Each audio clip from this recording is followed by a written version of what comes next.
자, 우리 옆 사람에게 우리는 은혜 받은 사람입니다. 오늘 말씀에 은혜 받읍시다. 여러분, 은혜 받지 않고 이 세상에 태어나고 살아가는 사람은 아무도 없습니다.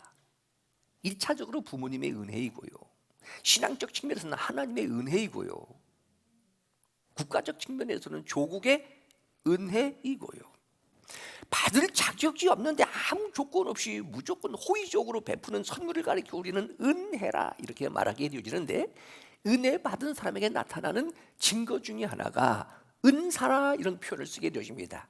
은혜를 카리스하게 되어지면 은사는 카리스마. 어떤 분들이 그래요.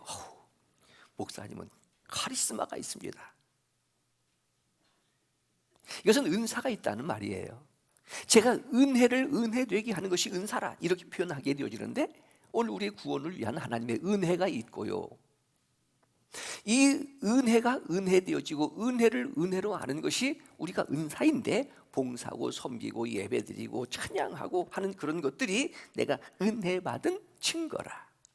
여러분, 절대 우리의 구원이 공짜가 아닙니다. 요즘 이 시대에 공짜, 가짜, 심지어는 타짜 이런 존립이 되어지는데 그렇지 않아요. 여러분, 마음속에 원망이 생기고 불평이 드는 이유 중에 하나가 없어서가 아니라 욕심 때문에 그렇습니다. 욕심이 잉태한 즉 죄를 낳고 죄가 장성한 즉 사망을 낳느니라. 그러니까 욕심 있는 사람들, 불평하는 사람들은 매일 못 살겠다, 죽겠다, 누구 때문이다.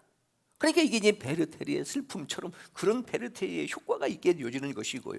근데 우리는요, 하나님의 은혜입니다. 잘 될 것입니다. 좋습니다. 우리 이렇게 화창한 봄날, 이 날씨가 너무 좋아도 걱정해요. 전부 다 벚꽃놀이 가는 것 같아가지고. 여러분, 끝나고 가세요. 지금도 틀림없이 모르지만 한 3사람 정도는 있을 것 같아요.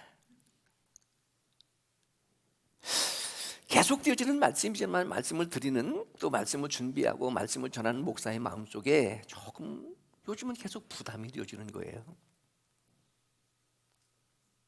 그냥 잘합니다, 그냥 좋습니다, 훌륭해요, 괜찮습니다 이렇게 되어지면, 그렇잖아도 힘들고 어려운 세상, 교회 나와 위로받고 싶고 칭찬받고 싶고 인정받고 싶은데, 오히려 말씀을 듣게 되어지는 무거운 짐이 되고 부담이 되어지니 이거 교회를 가야 될까 말아야 될까 하는 갈등도 있을 것이지만, 그래도 그 속에서 말씀을 듣고 상처가 되어지는 한이 있다 할지라도 그 속에서 내 마음속에 나타나는 이 반응이 내 안에 생명이 있다는 증거예요. 믿음이 있다는 증거입니다. 죽은 자는 감동이 없어요. 반응이 없어요. 감각도 없어요. 아무 느낌도 없게 되어지는 거예요. 오늘 종려주의라 이렇게 얘기합니다. 우리의 구원을 위해서 예수님 예루살렘으로 입성하시고 예루살렘으로 돌아가시면서 나귀 타고 들어가시면서, 이제 이번 주 중에 예수님 겟세마네 동산에서 땀방울이 핏방울이라도 기도하시는 목요일 날, 그 밤에 배신의 입맞춤에 의해서 가장 가까이 있었던, 요즘으로 말하면 재정부장인 가룟 유다의 배신으로 로마 병정에 체포되어지고, 그것도 대제사장, 서기관, 바리새인들의 가야바 대제상의 뜰 안에서 재판받으시고, 결국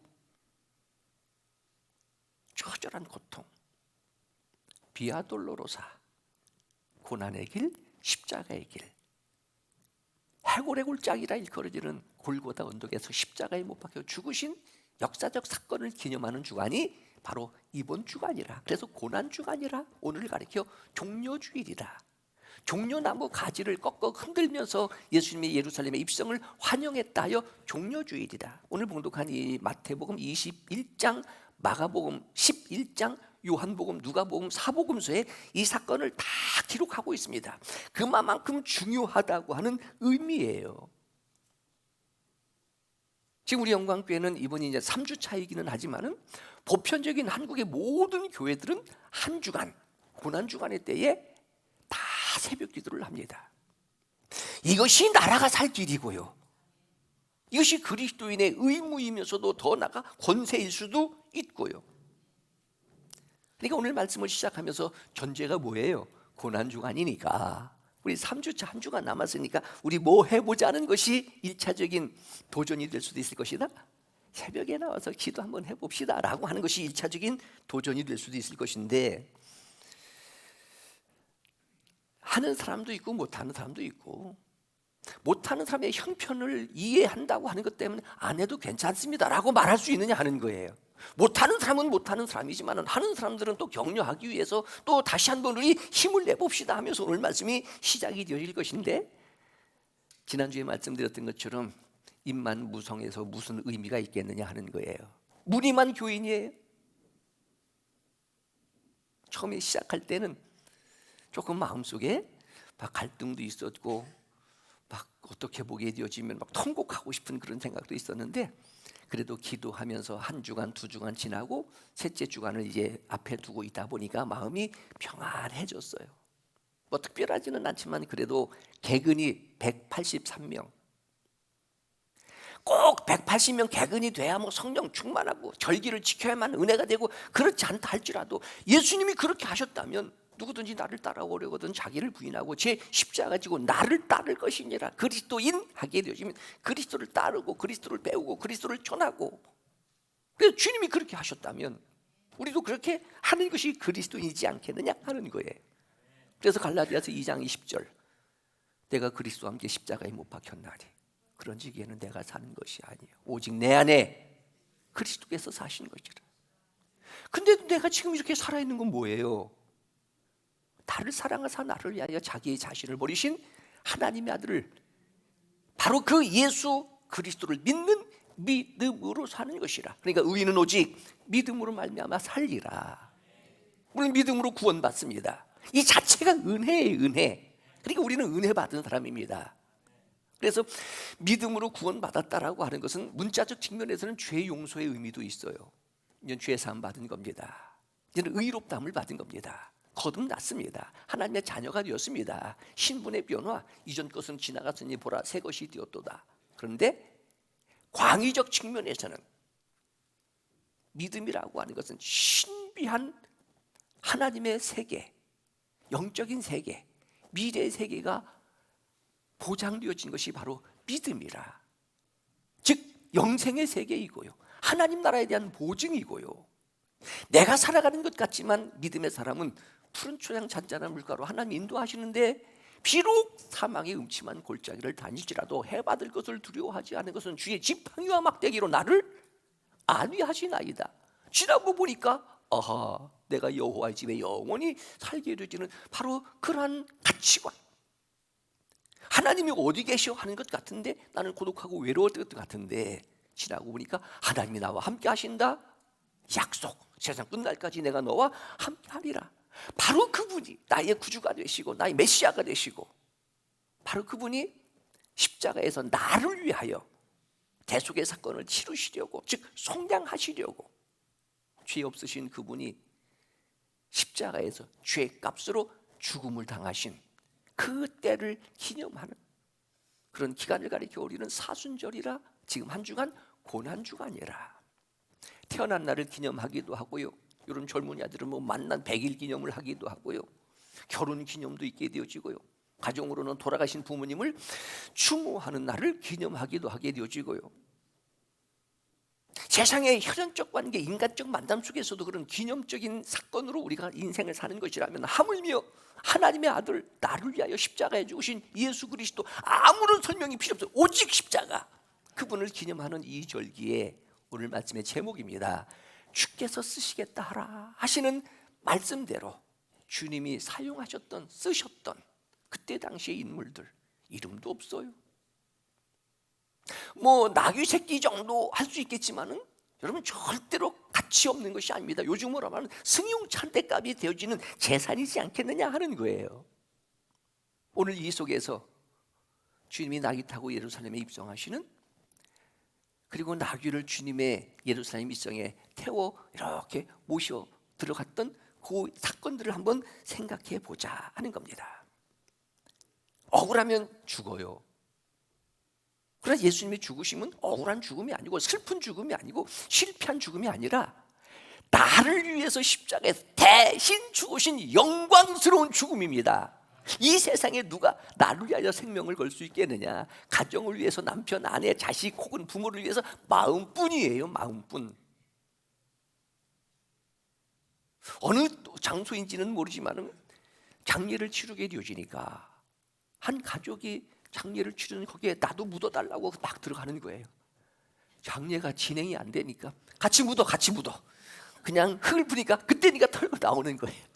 마음뿐인 거예요. 그런데 나를 위하여 자신의 생명을 내어놓으신 예수 그리스도, 이 죽음은 대속의 죽음이고요, 영광스러운 죽음이고요, 더 나아가 이것은 하나님의 사건입니다. 챗GPT라고 하는 요즘 최고의 인공지능, 모든 것을 대신해주는 고성능 컴퓨터. 옛날부터 로봇 수술이 있었어요.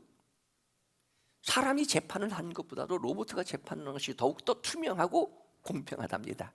이제는 설교도 로봇들이 하게 되어질 거예요.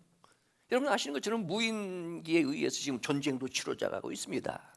대기업의 회장의 비서들이 지금 AI 인공지능이 비서 역할을 하게 되어지는 거예요. 심지어는 미래에 대한 예언도, 결혼해야 될까? 누구와 해야 될까? 모든 것들을 전적으로 이 로봇의 컴퓨터에 의존되어지는 이 시대에, 그러니까 요즘 식당에 가서 아무리 돈이 있어도 이거 못 누르면 밥 못 먹어요.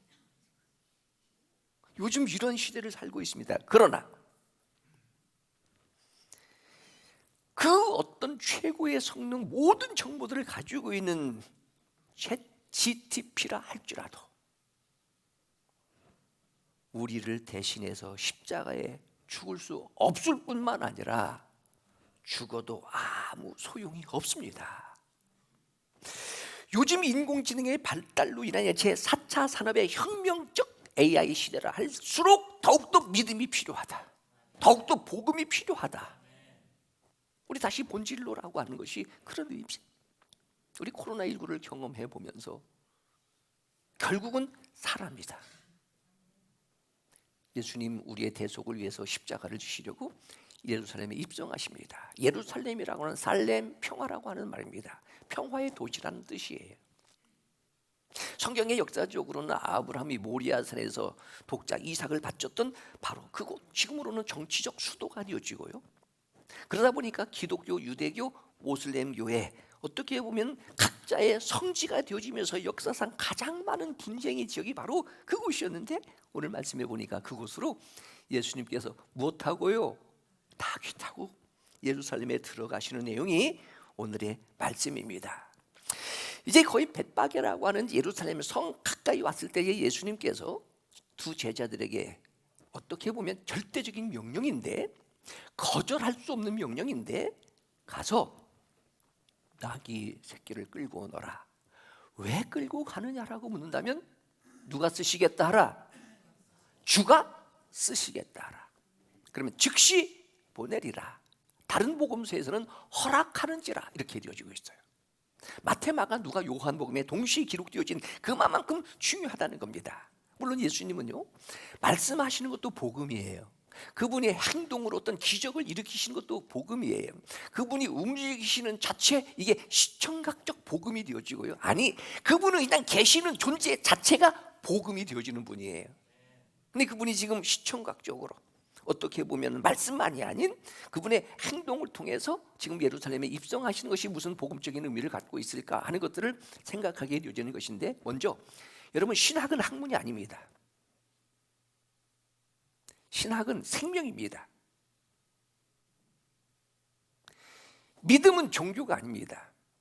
믿음은 삶입니다. 그러니까 예수님이 이 세상에 오셔서 말씀도 하시고 행동도 하시고 예수님 자체의 모든 것들이 다 복음이 되어지는 거예요. 다시 말하면 복음의 본질이 되는 겁니다. 예수님이 예루살렘에 가까이 오셨을 때 말씀드린 것처럼 제자에게 명령해서 나귀 새끼를 잡아오너라, 끌고 오너라. 이성적으로, 당시 상식적으로는 심지어는 제자들조차도 이해할 수가 없는 겁니다. 왜냐하면 어디 가서 누구 것을 왜? 그런데 딱 명령 하나예요. 주께서 쓰시겠다라. 주께서 쓰시겠다라. 주께서 쓰시겠다라 하는 이 말 한마디가 복음이 되어지고 은혜가 되어지고 감동이 되어져서 왜 어디 무엇을 누구 것 이거 모든 것들을 다 무엇으로요? 절대적 명령으로 순종하게 되어지는 제자들의 믿음, 제자들의 순종, 또 그대로 전달되어져 주께서 쓰시겠다 하라. 나귀 주인의 순종, 나귀 주인의 헌신. 도대체 주가 누구냐 하는 거예요. 그동안 예수님께서는 자기 자신을 소개하게 해주실 때에 이것을 간접적 기독론이라, 한 번도 나는 독생자야, 나는 하나님의 아들이야, 나는 메시아야, 나는 그리스도야 스스로 자기의 주장을 하신 적은 없습니다. 혹 하게 되어지면 인자가 이렇게 말씀하셨는데, 오늘은요 누구라고요? 주 아도나이 혹은 큐리어스, 창조주, 그런 말입니다. 그분이 이 세상을 지으셨기 때문에 이 세상의 모든 것들은 다 누구의 것이다? 오늘 우리적 표현으로 말하면 예수님께서 주가 쓰시겠다 하라 하긴 내가 주야, 다 내 거야, 그런 의미를 가지고 있는 거예요. 즉 그분은 창조주시라는 말입니다. 여기에는 제자들도 이의가 없다. 나귀의 새끼 주인도 이의가 없다. 왜? 주인의 것을 주인이 쓰신다는데 당연히 드려야 되는 것은 당연한 것이지 않겠느냐. 이게 순리이지 않느냐 하는 거예요. 1차적으로 예루살렘의 입성에 나귀의 새끼를 타시는 주께서 말씀하셨던 주가 쓰시겠다 하라. 내 것인 것 같지요? 내가 벌은 돈 내 마음대로 쓰고 있어요? 아니, 내 생명이 내 몸이에요. 내 마음대로 되는 것이 하나도 없어요. 오늘 하루의 시간, 내가 결정하고 내가 선택한 것 같아도 늘 후회. 어느 분이 그렇게 얘기해요. 50년을 살았다면 49년은 후회다. 심리학자들이 말하는 거예요. 20년을 살았다면 19년은 후회라는 거예요. 70년을 살았다? 69년은 후회다. 이게 인생이에요. 주께서 쓰시겠다 하라기를 주는 어떤 분이십니다. 창조주이십니다. 그분이 독생자로 이 세상에 오셔서 제2위의 예수 그리스도께서 우리를 십자가에서 대신 죽으시는 대속의 사건을 통해서 우리를 뭐 하시려고요? 구원하시려고. 제자들이 주께서 쓰시겠다 하라는 말씀에 은혜가 되는 거예요. 묻지 않아요. 갈등하지 않아요. 그냥 순종하고 가는 거예요. 내 시간, 내 물질, 내 생각, 주가 쓰시겠다 하라. 물론 교회에서 함부로 목사가 이것을 남용해서는 안 돼요. 오해해서도 안 되고요. 왜냐하면 믿음 없는 사람들은 갈등이 되어질 수도 있을 것이니까. 그러나 예수님이 제자들에게 주께서 쓰시겠다 하라 길 때 제자들의 믿음도 주라고 하는 절대적 신앙, 창조적 신앙. 그러니까 오늘 우리가 예배를 드리게 되어질 때에 사도신경을 교육합니다. 전능하사 천지를 만드신 하나님 아버지를 내가 믿습니다. 그런 믿음으로 사느냐 하는 거예요. 제자들은 그런 신앙이에요. 지금 나귀 타실 이 예수님은 우리와 함께 3년 동안 공생애로 같이 보셨고 말씀하셨던 이 예수님은 누구이시다? 주님이시다. 창조주이시다. 그러니까 이 세상의 모든 것들이 다 주의 것이다. 그것을 그대로 나귀 주인에게 전했을 때 나귀 주인도 역시 마찬가지. 주가 쓰시겠다 하는데, 그럼 이 나귀 새끼는 내 것이 아니라 지금 내가 관리하고 있는 청지기일 뿐이지 결국은 누구의 것이다? 주님의 것이다. 주님은 그걸 아시고 주께서 쓰시겠다 하라게 되어지면 즉시 보내리라. 다른 성경에서는 허락하는지라. 이게 이제 예정이 되어지는 거예요. 아하, 이 안에 깊은 복음적인 의미가 있구나. 아무 것이나 쓰지 않는 거예요. 예를 들면 목사 입장에서 이 나귀 주인에 대해서 감동이 되어지는 것은요, 1차적으로 이름이 없어요. 무명입니다. 결국 사람은 이름 하나 내는 거 아니에요? 호랑이는 죽어서 사람 죽어서 이렇게 되어지는 것, 이게 명예예요. 근데 이 나귀 주인은 성경에 보면 이름이 없어요. 하나님의 구속의 역사는 무명, 즉 보통 사람들에 의해서 진행되어지는 거예요. 그럼 성경에 기록되어지는 인물들은 누구냐? 예수님을 예표하는 모형 그림자일 뿐이고요. 그러니까 이름이 없는 무명, 하나님이 이런 사람들을 사용하고 계신다. 중요한 것은 무명의 그리스도인, 무명의 나귀 주인도 청지기적인 삶을 살고 있었기 때문에 이 나귀 새끼의 주인은 주님이시니까 주님이 쓰시겠다, 주인이 달라 하면 당연히 주는 것이 아멘이지 않느냐 하는 거예요. 이게 순종과 헌신이지 않겠는가 하는 거예요. 또 한 가지 이 목사 입장에서 오늘 이 말씀도 예수님이 직접 나귀 새끼의 주인에게 야, 내가 주야, 내가 좀 쓸 테니까 내놔라가 아니라 누구를 통해서요? 제자들을 통해서. 그러면 이 나귀 새끼의 주인은 주인으로 그래. 근데 그렇지 않는 거예요. 제자들을 통해서 순종하는 나귀 새끼의 주인은 예수님이 직접 오셔서 말씀하셔도 순종할 것이고, 예수님이 직접 오시지 아니하고 제자들을 통해서 순종하는 이 순종은 동일한 순종이 되어진다. 그러니까 예수님이 직접 말씀하시는 게 좋겠어요? 오늘날 말하게 되어지면 누구를 통해서? 설교자를 통해서, 목사를 통해서 자, 주께서 쓰시겠다 합니다 라고 지금 전하는 거예요. 그런데 이 나귀 주인이 나는 주님하고 지금 직통할 테니까, 내가 주님과 직접 상대할 테니까 당신들은 빠져가 아니라 제자들의 말을 누구의 말로 들었다? 주님의 말로. 제자들의 설교를, 제자들의 음성을 주님의 말씀으로 듣고 순종하는 이 무명의 나귀 새끼의 주인이 참 좋다 하는 생각이에요. 한 가지 더 복음적 측면에서는 주께서 쓰시겠다라 말씀하시면서 그렇게 말하면 그는 허락할 것이라, 즉시 보내리라 라는 이 말씀 속에 아하, 주님은 나귀 새끼의 주인을 믿고 있었다. 무엇을 믿어요? 내가 필요로 하여 쓰겠다 하면은 줄 것으로 확신하고 믿고 있었다. 오늘 이성적, 윤리적 측면에서, 상식적 측면에서 만약에 이 나귀 새끼 주인이 이거 안 돼요, 못해요, 이 수많은 나귀들 왜 하필이면 낯가예요? 안 돼요 라고 하게 되면 요즘 아이들 표현으로 말하면 주님의 체면이 어떻게 되겠어요? 자존심이 어떻게 되겠어요? 그래, 주님은 아셨어요. 주께서 쓰시겠다 하라면은 이 나귀 주인은 뭐 할 것이라고? 즉시 고민할 것도 없어요. 즉시. 그러니까 그는 일상적인 큐티, 경건, 기도, 말씀, 예배 훈련이 되어져 있었던 거예요. 그러니까 즉시 보내리라 허락하는지라. 아하, 이게 복음이다.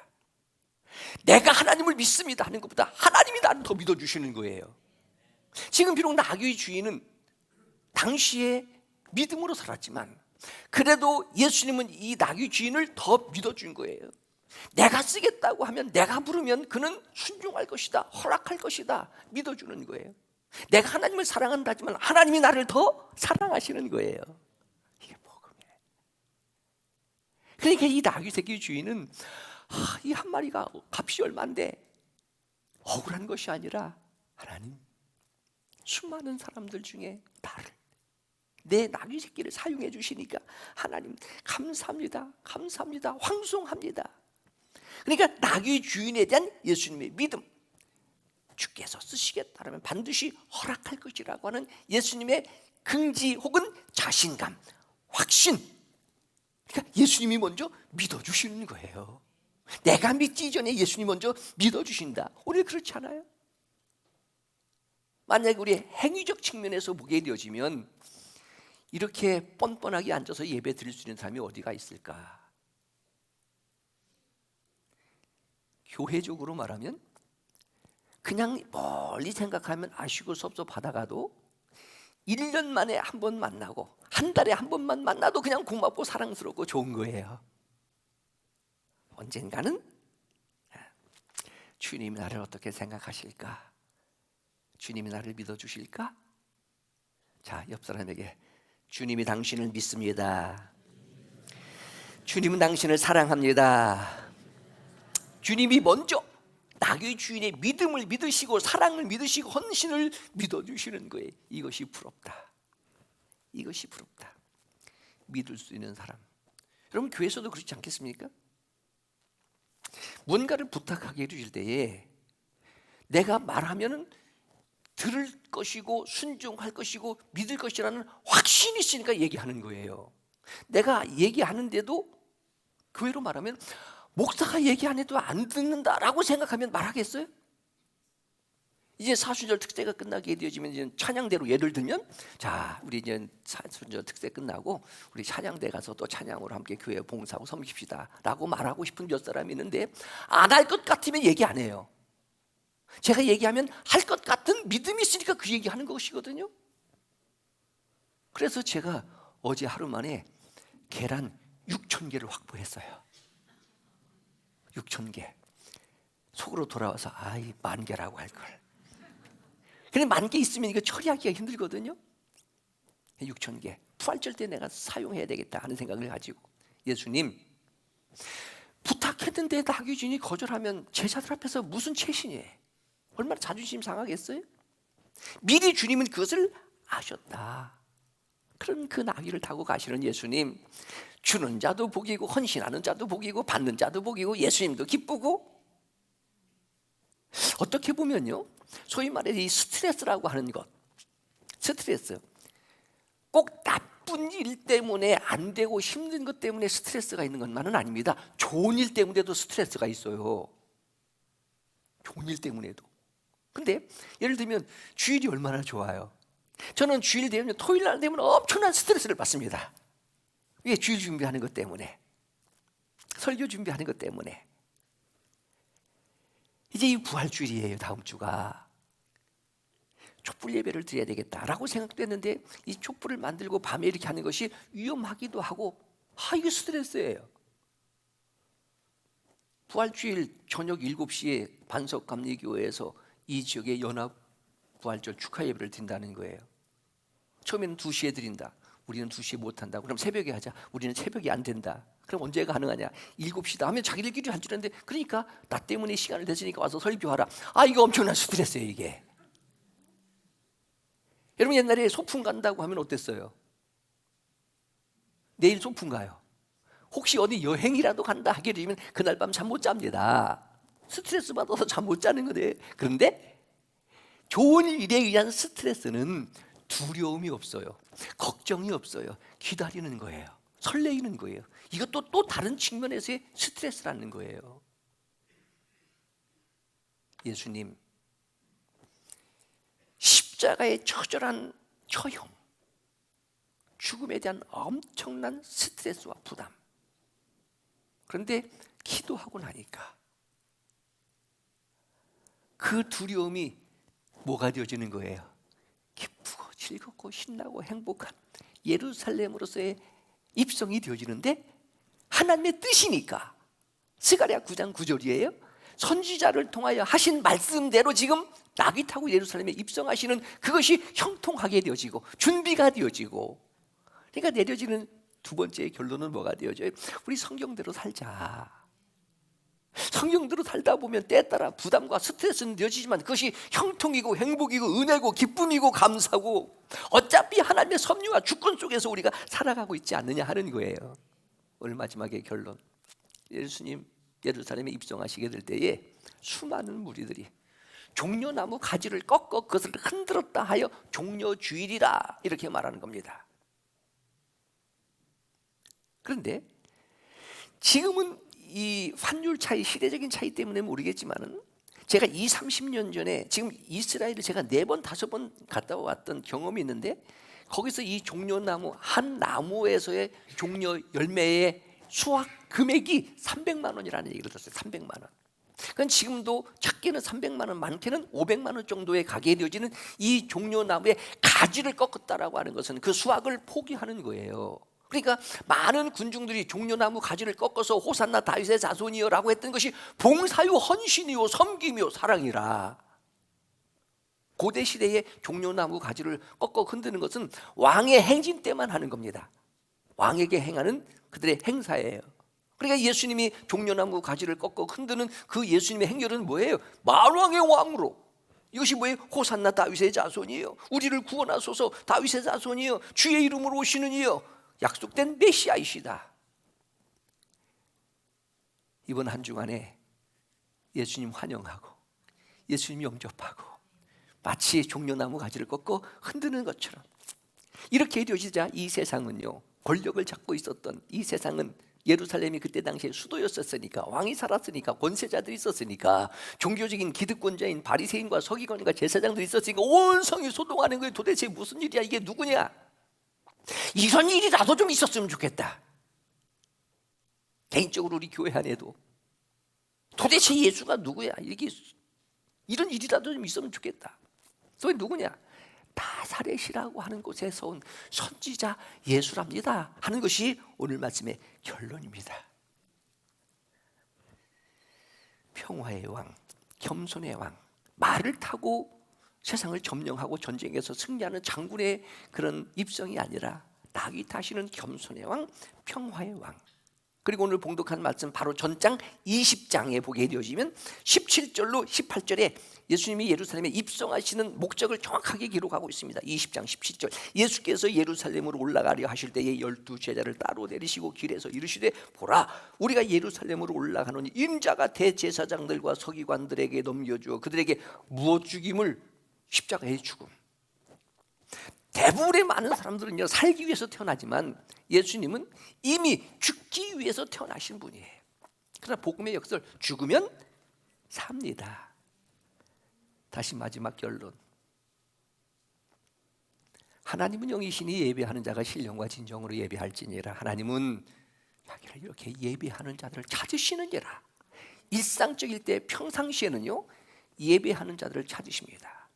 그러나 십자가 앞에 예수님의 마음이 고민하여 죽게 되었을 그때에는 한 시간도 깨어 있어 기도할 수 없더냐? 기도하는 자들을 찾으신다. 고난 주간에는 누구를 찾으실까? 기도하는 자들을 찾으신다. 그렇다면 오늘 말씀에 대한 적용, 나를 구원하시기 위하여 자신의 생명을 내어놓으신 예수 그리스도, 아니 정말로 예수 믿고 내가 구원받았다면, 거듭났다면, 하나님의 자녀라면, 천국을 보장하고 살아가고 있는 진실한 그리스도인이란다면, 아무리 바쁘고 힘들고 어려워도 영상으로 혹시 이 설교를 듣고 있는 여러분들에게까지도 일주일에 새벽 1시간 주께서 쓰시겠다 하라 할 때에 허락하지 못하겠느냐 하는 거예요.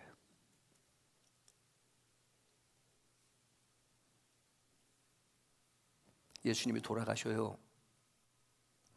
금요일날 십자가에서 돌아가셔요. 우리 누구 죽었다고 부고를 받게 되어지면 조의금 가지고 가서 이렇게 합니다. 교회의 안수집사 권사급들에게는 그래도 절기 때가 되어지면 우리 10만 원씩은 그렇게 헌금을 합시다 하는데, 10,000원, 2만 원, 말은 하지는 않지만 자존심 상해요. 그래도 영광교회 교인 정도 되어지면 하는 생각도 들게 되어지고요. 주께서 쓰시겠다 하라 하게 될 때에 시간적 측면에서는 일주일간 1시간씩 허락할 수 없겠느냐. 주께서 쓰시겠다 하게 될 때에 조의금으로 10,000원, 2만 원 내요? 헌금하라는 얘기는 아니에요. 함께 영광교회의 자랑스러운 공동체입니다, 나는 교회의 희망입니다 하게 되어지는 내적 증거가 외적 증거로 볼 수 있는 증거를 보고 싶다. 주께서 여러분을 쓰시겠다 하시는 오늘의 음성이 들려지는 은혜가 있기를 축원합니다. 기도하겠습니다. 하나님 아버지,